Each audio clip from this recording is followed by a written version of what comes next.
Ada PT, manipulasi pajak. Kok Bapenda Provinsi Sumatera Selatan bisa kecolongan?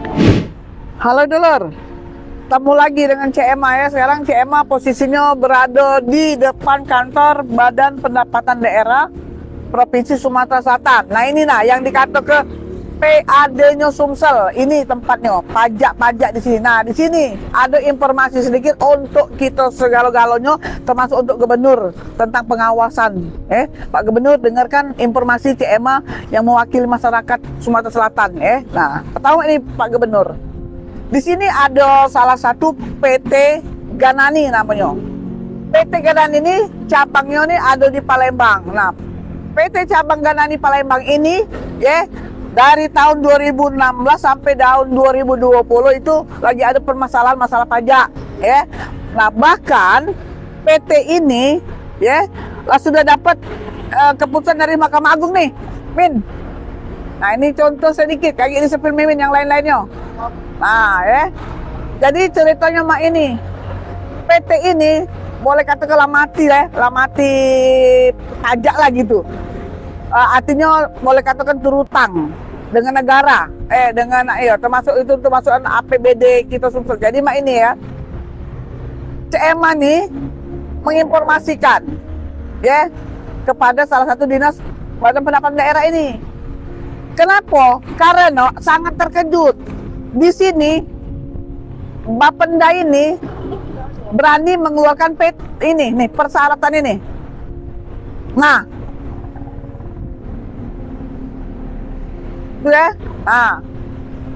salah satu yang dikeluarkan oleh Kabid Perpajakan.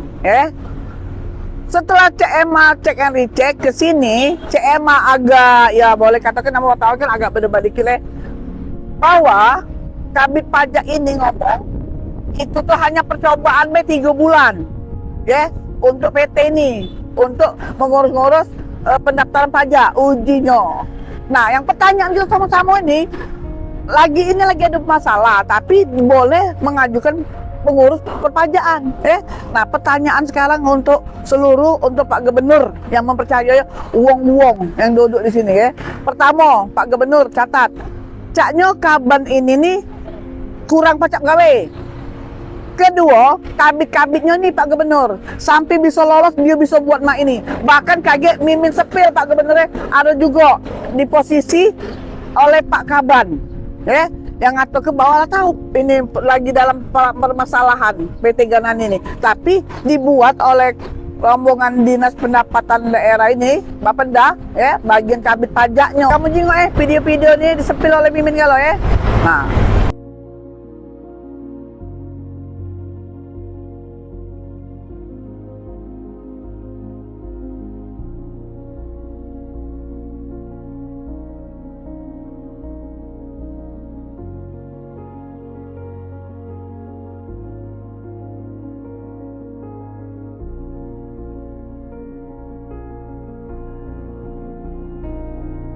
jadi intinya mak ini dulu Bapenda ini kalau tidak ada di informasi cak ini nak main ke manipulasi pajak Nah, manipulasi pajak ini mak ngomong dengan kamu tuh pajak rakyat galau. Masa perusahaan lah sudah mati lagi masalah kok dia pajak boleh mengajukan pajak untuk bayar pajak ke sini gitu kan. Satu. Keduanya kabarnya juga kurang teliti Pak Gubernur. Ancur ini Bapenda ini. Mana PAD? Artinya ini contoh sih kok. Belum lagi yang lain yang kaki CMA dapat ini Ini salah satu PT yang sudah dari 2016 sampai 2020. Nah pertemuan yang ketiga bertiga lah berminggu-minggu WAPU ini surat wajib pungutan pajak ini nak dibekuk oleh rombongan Dispenda ini karena ketahuan Nah, dengan ketahuan mak ini aku nanya dengan kamu dulu atau bagian perpajakan lah, bagian berkeponten lah bisa tak kalau uang maling ketahuan balik ke barang kira-kira pajak apa tidak? Nah, jawab sama-sama komen lah sama-sama mak manonian Sumatera Selatan kita nih masalah perpajakannya yang pada intinya kantor Bapenda Provinsi Sumatera Selatan. Pak Gubernur, tolong Pak Gubernur ya. Ama itu kayak ceman datangi Pak Gubernur. Mak mana tanggapan ini? Caknya anak buah Pak Gubernur tidak baca begawe. Berita ini bersambung lagi ya. Episode kedua gitu. Nah, kita kaget minta pendapat dengan Krimsus Polda, Kajati, ya, sama Pak Gubernur, antara kedua belah pihak ini, antara PT Ganani dengan Dispenda, Mamanian. Dan kita sebagai masyarakat menilai, ingat, kita ini bayar pajak aktif terus, bayar pajak meskipun motor borok selalu bayar pajak gitu nih lur. Nah, Pak Gubernur, ingat ya Pak Gubernur, CM nak konfirmasi ini masalah PAD. Oke, jangan lupa share and comment.